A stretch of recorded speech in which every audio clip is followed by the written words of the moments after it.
생일날 오후 낡은 창고 안 문이 잠기는 소리가 들렸습니다. 서연의 팔에 붉은 자국이 번지고 있었습니다. 등이 차가운 벽에 부딪혔습니다. 머리채가 잡혔습니다. 숨이 막혔습니다. 하지만 서연은 소리를 지르지 않았습니다. 10년 가까이 그래왔듯이 넌 그냥 식모야. 착각하지 마. 그 순간이었습니다. 삐걱. 창고 문이 열렸습니다. 지팡이를 짚은 노인이 서 있었습니다. 말도 제대로 못한다던, 혼자 걷지도 못한다던 시아버지였습니다. 그의 손에는 낡은 노트 한 권과 통화 중인 휴대전화가 들려 있었습니다. 시아버지의 눈빛이 달랐습니다. 차갑고 날카롭게, 마치 법정에서 피의자를 바라보는 눈빛처럼. 대체 무슨 일이 벌어진 걸까요? 이 집에서 지난 3년 동안 이 놀라운 반전의 전체 이야기가 궁금하시다면 잠시만 구독 버튼을 눌러주세요. 평범해 보이는 사람들의 숨겨진 이야기를 매일 전해드립니다. 그럼 3년 전으로 돌아가 보겠습니다. 새벽 5시 이서연의 하루가 시작됐습니다. 부엌에서 죽을 끓이는 소리가 조용한 기와집에 퍼졌습니다. 호박죽이었습니다. 시아버지 한수복은 뇌경색으로 쓰러진 뒤 딱딱한 음식을 씹기 어려워했습니다. 서연은 호박을 곱게 갈아 넣고 불 조절을 했습니다. 3번을 저어 확인하고 그릇에 담았습니다. 뜨겁지 않게 하지만 식지 않게. 시아버지 방 문을 두드렸습니다. 아버님, 진지 드세요. 한수복은 천천히 눈을 떴습니다. 왼쪽 손이 불편한 탓에 숟가락을 드는 것조차 더뎠습니다. 서연은 옆에 앉아 조용히 기다렸습니다. 서두르지 않았습니다. 서너 숟가락 드시고 눕겠다는 신용을 하시면 조심스럽게 자세를 잡아드렸습니다. 방을 나오면 빨래를 돌리고 마당을 쓸었습니다. 오전 7시 시어머니 오정희가 거실로 나왔습니다. 어머니, 아침 드세요. 오정희는 고개를 끄덕이는 것으로 대신했습니다. 말이 없는 분이었습니다. 서연도 말이 없었습니다. 그렇게 이 집의 아침은 늘 조용했습니다. 남편 강민주는 6시 반에 이미 출근한 뒤였습니다. 서연과 아침을 먹은 적이 거의 없었습니다. 오전 10시 서연은 시아버지를 모시고 병원에 갔습니다. 물리치료 예약이 있었습니다. 휠체어를 밀고 접수를 하고 치료실 앞에서 기다렸습니다. 1시간. 치료가 끝나면 다시 집으로 모셨습니다. 점심을 차리고 설거지를 하고 오후에는 시아버지 약을 챙겼습니다. 혈압약, 혈전 예방약, 비타민. 순서와 용량이 정해져 있었습니다. 서연은 한 번도 틀린 적이 없었습니다. 그날 오후 2시쯤이었습니다. 검은 외제차가 대문 앞에 섰습니다. 시아버지 생일을 한 달 앞두고 미리 왔다며 큰 며느리 류하윤이 내렸습니다. 명품 코트에 굽 높은 구두. 작은 기와집 마당이 갑자기 좁아 보이는 것 같았습니다. 어머니, 보고 싶었어요. 하윤이 현관으로 달려가 오정희를 안았습니다. 목소리가 달콤했습니다. 건강하셨어요? 제가 자주 못 와서 죄송해요. 오정희는 담담하게 대답했습니다. 그래, 왔구나. 저녁 식사가 시작됐습니다. 서연이 오전부터 준비한 음식들이 상에 올랐습니다. 갈비찜, 잡채, 나물 반찬들. 하윤이 수저를 들며 말했습니다. 와, 동서는 진짜 살림꾼이에요. 친척분들은 복 받으셨다니까요. 오정이가 작게 웃었습니다. 주변 사람들도 고개를 끄덕였습니다. 하지만 식사가 무르익을 무렵이었습니다. 하윤이 서연 쪽으로 손을 뻗더니 서연의 나물 반찬 그릇을 자기 쪽으로 밀어냈습니다. 소리 없이 자연스럽게 마치 아무렇지 않은 일처럼 서연은 젓가락을 내려놓았습니다. 그리고 물을 마셨습니다. 아무도 보지 못한 일이었습니다. 아무도 말하지 않은 일이었습니다. 그저 밥상 위에 작은 움직임 하나였을 뿐이었습니다. 하지만 서연은 알고 있었습니다. 이것이 처음이 아니라는 것을. 식사가 끝나고 하윤이 거실에서 차를 마시며 말했습니다. 우리 동서는 원래 이래요. 말도 없고 존재감도 없고 집안일은 잘하잖아요. 웃는 얼굴이었습니다. 농담처럼 들렸습니다. 서연은 부엌에서 설거지를 하고 있었습니다. 수도꼭지를 틀었습니다. 물소리가 거실 웃음소리를 덮었습니다. 창밖으로 하늘이 어두워지고 있었습니다. 한 달이 지났습니다. 어느 토요일 아침 시어머니 오정이가 가족 모두를 불러 모았습니다.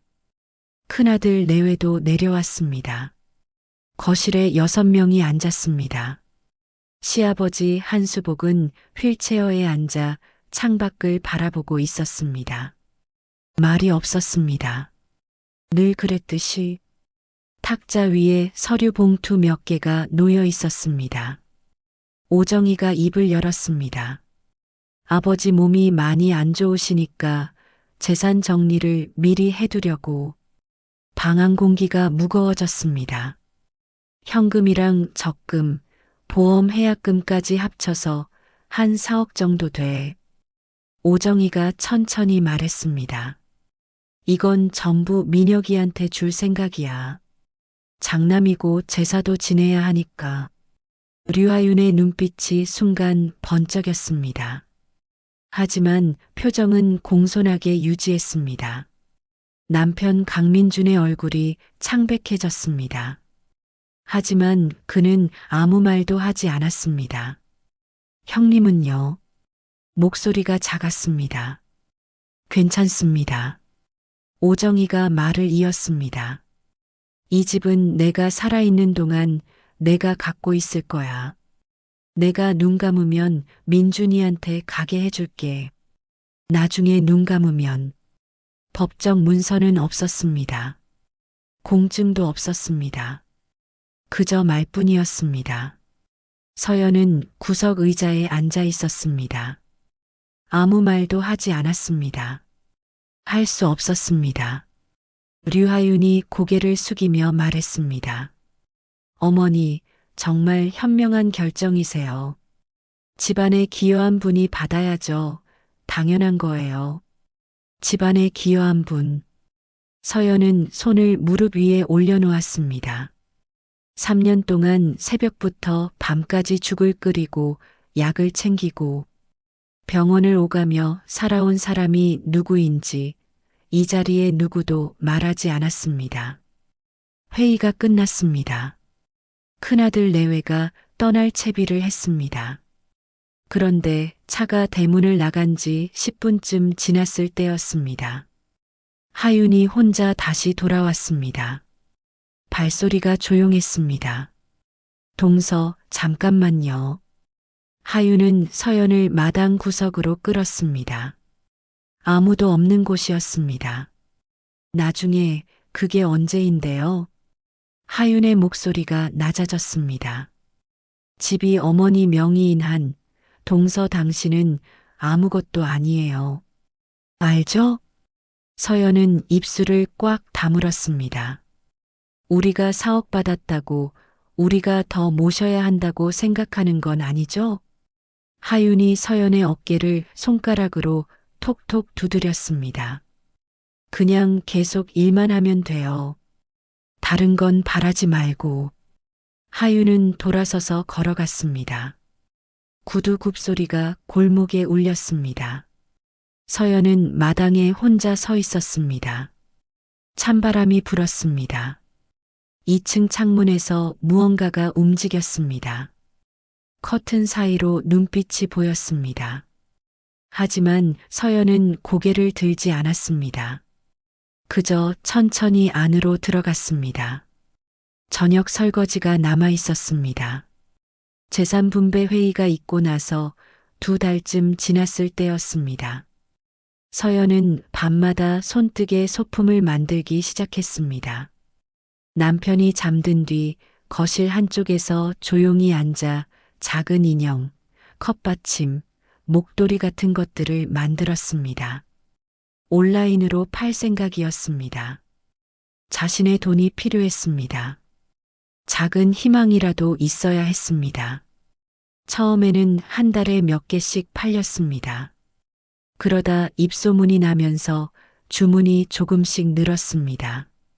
한 달에 50만 원, 70만 원. 적은 돈이었지만 서연에게는 처음으로 자신이 번 돈이었습니다. 그 무렵 류하윤이 다시 집을 찾아왔습니다. 시어머니를 보러 왔다고 했습니다. 저녁 무렵 서연이 창고에서 완성된 소품들을 포장하고 있을 때였습니다.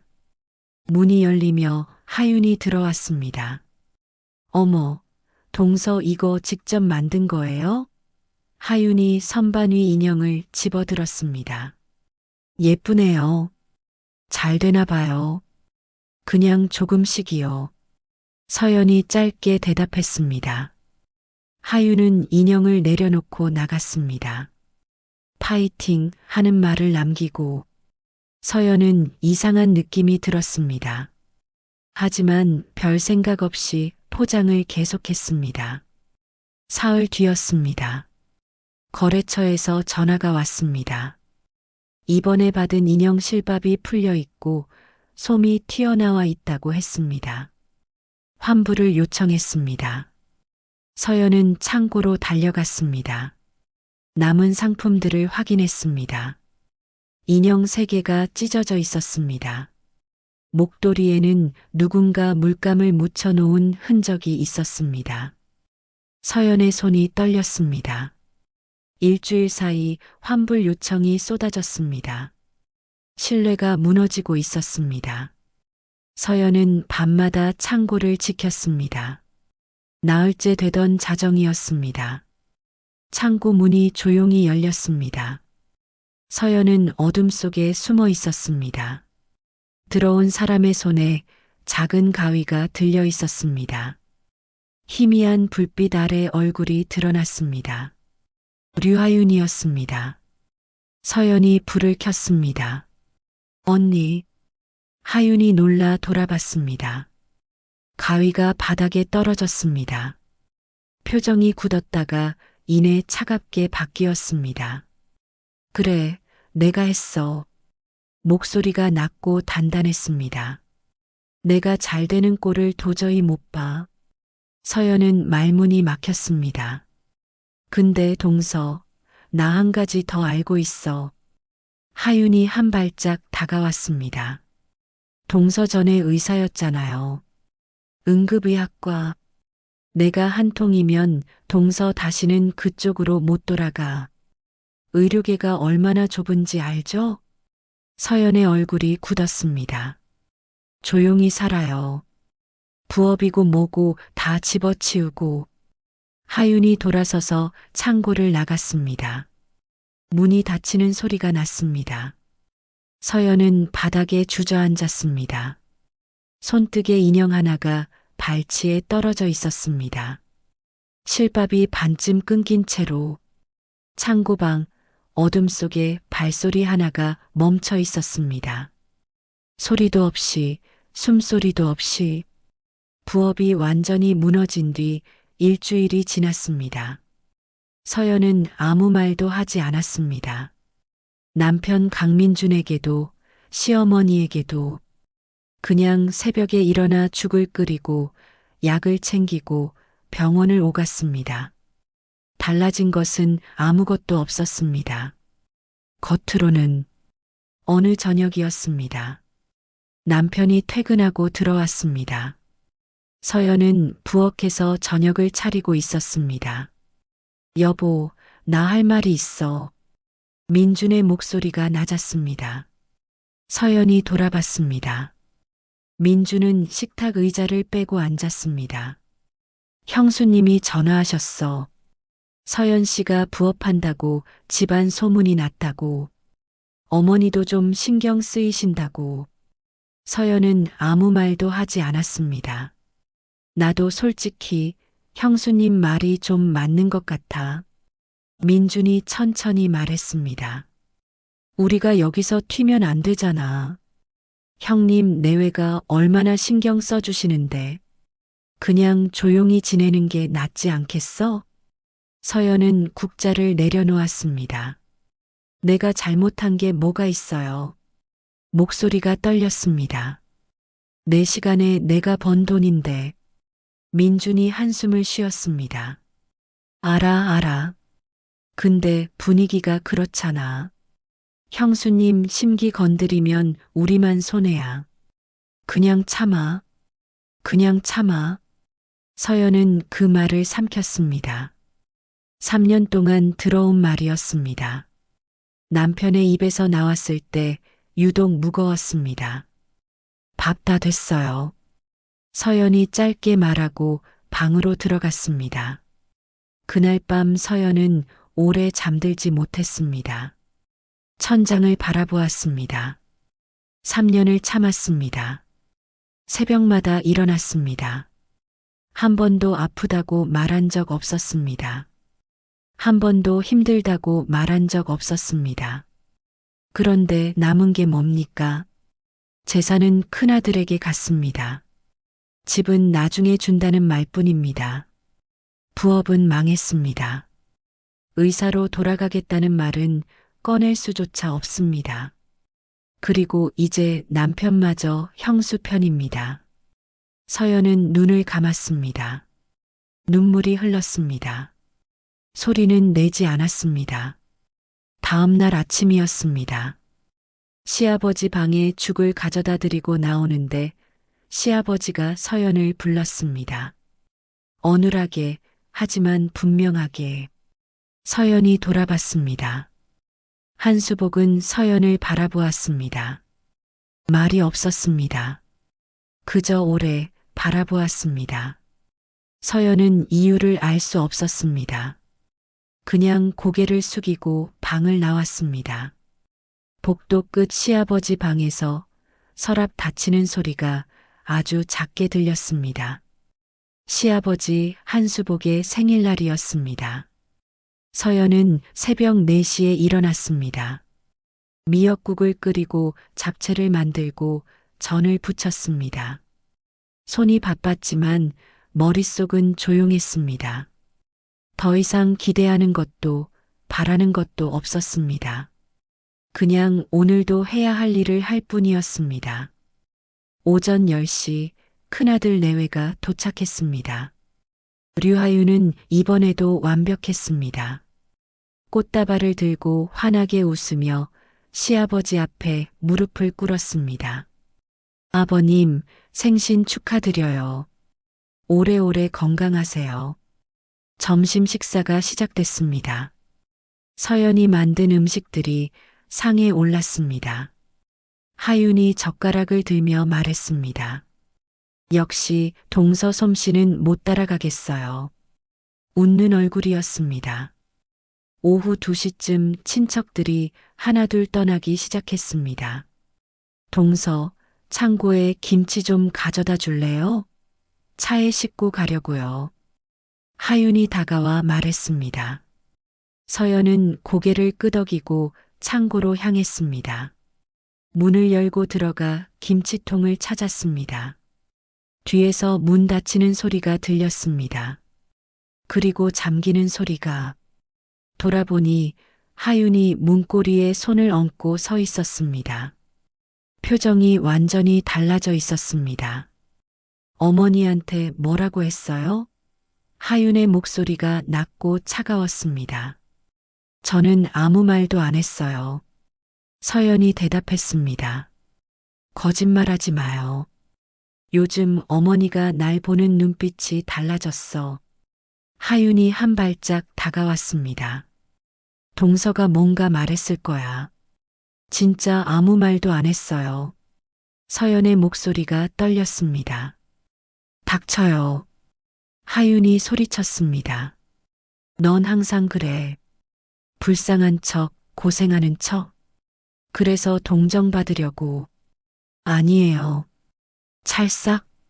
하윤의 손바닥이 서연의 뺨을 후려쳤습니다. 귀가 멍했습니다. 뺨이 화끈거렸습니다. 서연은 소리를 지르지 않았습니다. 하윤이 서연의 머리채를 움켜잡았습니다. 우리 주식으로 돈 다 날렸어. 4억이 거의 없어졌다고. 근데 넌 편하게 살잖아. 그게 말이 돼? 하윤이 서연을 벽 쪽으로 밀쳤습니다. 등이 차가운 벽에 부딪혔습니다. 통증이 등줄기를 타고 올라왔습니다. 넌 그냥 식모야. 착각하지 마. 하윤이 다시 손을 들었습니다. 그 순간이었습니다. 삐걱. 창고 문이 열렸습니다. 지팡이 끝이 먼저 보였습니다. 그리고 천천히 한 발 한 발 문틈을 밀고 들어오는 사람이 있었습니다. 한수복이었습니다. 혼자 걷지 못한다던 시아버지가, 말이 어눌해졌다던 시아버지가 창고 문을 직접 밀고 들어와 서 있었습니다. 숨이 거칠었지만 눈빛은 달랐습니다. 차갑고 날카롭게 오래 벼린 눈빛으로 류하윤을 바라보고 있었습니다. 그의 왼손에는 통화 중인 휴대전화가 들려 있었습니다. 하윤의 얼굴이 하얗게 질렸습니다. 창고 안이 굳어버렸습니다. 류하윤은 입술을 떨었습니다. 아, 아버님. 이건 오해예요. 저희가 그냥 얘기하다가. 한수복은 아무 말도 하지 않았습니다. 그저 하윤을 바라보았습니다. 그 눈빛 하나로 하윤의 말이 멈췄습니다. 시아버지는 천천히 휴대전화를 귀에서 내렸습니다. 통화를 끊지 않은 채 탁자 위에 올려놓았습니다. 스피커에서 작게 숨소리가 들렸습니다. 누군가 듣고 있었습니다. 한수복이 지팡이를 짚고 의자에 앉았습니다. 숨이 찼지만 표정은 흔들리지 않았습니다. 그가 품에서 낡은 노트를 꺼냈습니다. 표지가 달아 있었습니다. 오래 썼다는 것을 알 수 있었습니다. 노트를 펼쳤습니다. 2023년 9월 14일. 창고 침입. 손뜨개 상품 훼손. 현장 목격. 하윤의 얼굴이 굳었습니다. 2024년 1월 29일. 마당에서 협박. 의사면허 취소 언급. 목소리는 여전히 어눌했습니다. 하지만 한 글자 한 글자 또렷하게 읽혔습니다. 이건. 하윤이 입을 열었습니다. 이건 다 오해예요. 아버님이 잘못 보신 거예요. 한수복이 노트를 덮었습니다. 그리고 처음으로 입을 열었습니다. 나 검사였어. 창고 안이 다시 굳었습니다. 강력계에서 20년. 퇴직 전까지 37년. 한수복의 목소리가 낮고 천천히 이어졌습니다. 사람 거짓말 한 번만 봐도 알아. 서연은 숨을 참았습니다. 하윤의 눈이 흔들렸습니다. 그래도 증거가 있어야. 한수복이 휴대전화를 들었습니다. 화면을 하윤 쪽으로 돌렸습니다. 창고 내부가 찍힌 영상이었습니다. 각도가 선반 위였습니다. 하윤이 가위를 들고 인형 실밥을 끊는 장면이 선명하게 나왔습니다. 날짜가 찍혀 있었습니다. 그 옆 영상에는 하윤이 서연의 뺨을 치는 장면이 있었습니다. 오늘 날짜였습니다. 하유는 뒤로 물러났습니다. 다리가 풀린 것 같았습니다. 아버님, 저희가 잘못했습니다. 큰아들 강민혁이 뒤늦게 창고로 들어오며 고개를 숙였습니다. 언제부터 와 있었는지 알 수 없었습니다. 정말 죄송합니다. 한수복은 아들을 바라보지 않았습니다. 시선이 탁자 위 서류 봉투로 향했습니다. 봉투를 열었습니다. 서류 한 장이 나왔습니다. 변호사 직인이 찍혀 있었습니다. 상속 관련 법적 서류였습니다. 아까 전화 변호사였어. 한수복이 말했습니다. 다 들었어. 류아유는 더 이상 말하지 못했습니다. 얼굴을 손으로 가렸습니다. 서연은 창고 벽에 등을 기댄 채 서 있었습니다. 뺨이 아직 화끈거렸습니다. 하지만 눈을 떼지 못했습니다. 3년 동안 아무것도 모르는 척 누워만 계셨던 시아버지가 처음부터 이 모든 것을 알고 있었다는 것을. 큰아들 내외가 창고를 나갔습니다. 발소리가 멀어졌습니다. 차 문 닫히는 소리가 들렸습니다. 그리고 조용해졌습니다. 창고 안에는 시아버지와 서연 둘만 남았습니다.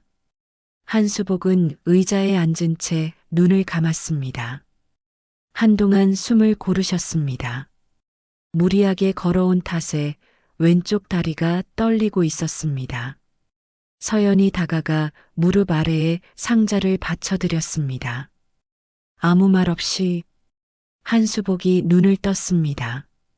서연을 바라보았습니다. 너 알고 있었지. 내가 다 보고 있다는 거. 서연은 고개를 저었습니다. 몰랐습니다. 정말로. 한수복이 작게 웃었습니다. 처음 보는 표정이었습니다. 그가 다시 입을 열었습니다. 목소리가 천천히 낮게 이어졌습니다. 내가 처음 이 집에 왔을 때 동철이한테 들었어. 서연이 응급의학과 전문의였다고. 중환자실에서 10년 일했다고. 서연의 숨이 멎었습니다. 그래서 내가 부탁했어. 동철이한테 서연이 곁에 있어줬으면 좋겠다고. 한수복의 목소리가 낮아졌습니다. 내 몸이 어떻게 될지 알고 있었으니까. 응급 상황이 생겼을 때 옆에 전문가가 있어야 한다는 걸. 서연은 아무 말도 할 수 없었습니다. 근데 그게 다가 아니야. 한수복이 서연을 똑바로 바라보았습니다. 내가 쓰러지고 나서 첫 번째 겨울. 새벽에 내가 침대에서 떨어졌어. 기억나지? 기억났습니다. 그날 새벽 3시였습니다. 둔탁한 소리에 서연이 뛰어갔습니다. 시아버지가 바닥에 쓰러져 있었습니다. 서연은 호흡을 확인하고 맥박을 짚고 목뼈 손상 여부를 살폈습니다. 자세를 안정시키고 혈압을 쟀습니다. 구급차를 불러야 할지 판단하는데 30초도 걸리지 않았습니다. 그때 한수복이 말했습니다. 내 손이 달랐어. 두려워하지 않았어. 정확했어. 그때 알았어. 이 사람은 진짜라고. 서연의 눈에 눈물이 차올랐습니다. 그런데도 말 한마디 안 했어. 자랑하지도 않고 그냥 묵묵히 했어. 한수복의 목소리가 떨렸습니다. 나는 37년 동안 사람을 봤어. 진짜와 가짜를. 근데 이 집에서 진짜는 너 하나였어. 서연은 눈물을 참으려 했습니다. 참아지지 않았습니다. 미안했어. 한수복이 말했습니다. 내 능력을 알면서도 이용했어. 고맙다는 말도 못했어. 그냥 지켜보기만 했어. 아버님. 서연의 목소리가 갈라졌습니다. 한수복이 품에서 서류 봉투를 하나 더 꺼냈습니다. 서연에게 내밀었습니다. 떨리는 손으로. 봉투 안에는 부동산 등기 서류와 예금 증서가 들어 있었습니다. 명의가 이서연으로 되어 있었습니다. 석 달 전 날짜였습니다. 큰아들 내외가 오기 훨씬 전부터였습니다. 서연은 서류를 손에 쥔 채 고개를 숙였습니다. 어깨가 흔들렸습니다. 소리 없이 울었습니다. 3년 동안 한 번도 소리내어 울지 않았던 사람이었습니다. 저녁이 됐습니다. 기와집 거실에 불이 켜졌습니다. 시어머니 오정희가 차를 끓였습니다.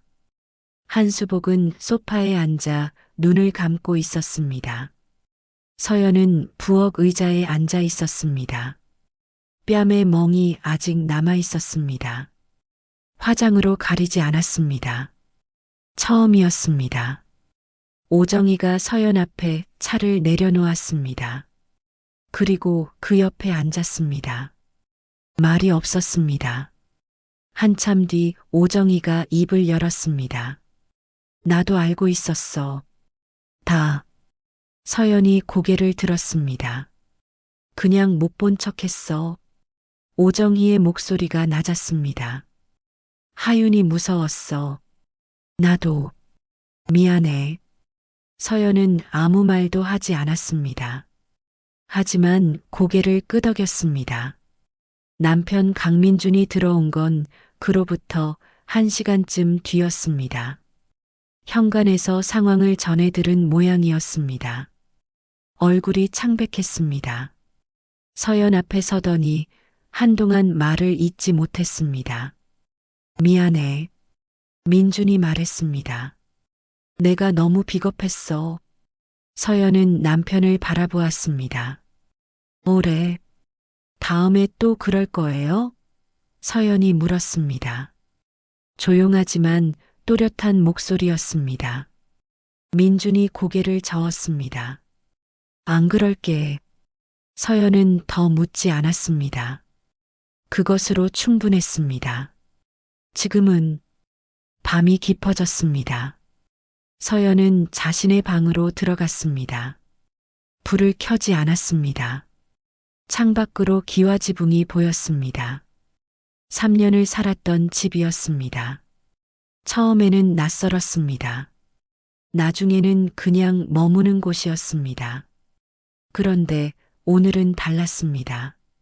말로 설명하기 어려운 방식으로. 서연은 침대 옆 서랍을 열었습니다. 안쪽에 접힌 천이 있었습니다. 꺼냈습니다. 흰 가운이었습니다. 병원을 그만두던 날 접어서 넣어둔 것이었습니다. 3년 동안 한 번도 꺼내지 않았습니다. 펼쳤습니다. 구김이 갔습니다. 하지만 천은 아직 단단했습니다. 서연은 가운을 손에 쥔 채 창밖을 바라보았습니다. 아직 결정한 것은 없었습니다. 돌아갈 수 있을지도 몰랐습니다. 하지만 처음으로 생각할 수 있었습니다. 그 가능성을. 다음 날 아침이었습니다. 서연은 새벽 5시에 일어났습니다. 부엌으로 나갔습니다. 호박죽을 끓였습니다. 달라진 것은 없었습니다. 하지만 달랐습니다. 시아버지 방 문을 두드렸습니다. 아버님, 진지 드세요. 한수복이 천천히 눈을 떴습니다. 서연을 보더니 작게 고개를 끄덕였습니다. 서연이 숟가락을 건넸습니다. 시아버지가 오른손으로 받았습니다. 두 사람은 아무 말도 하지 않았습니다. 말이 필요하지 않았습니다. 창밖으로 아침 햇살이 들어왔습니다. 기와지붕 위로 빛이 번졌습니다. 긴 겨울이 지나고 있었습니다. 이 이야기 어떻게 들으셨나요? 때로는 침묵이, 때로는 기다림이 가장 큰 말이 됩니다. 그리고 진짜 가족은 이름이 아니라 함께 버텨온 시간이 만드는 것인지도 모릅니다. 오늘도 들어주셔서 감사합니다.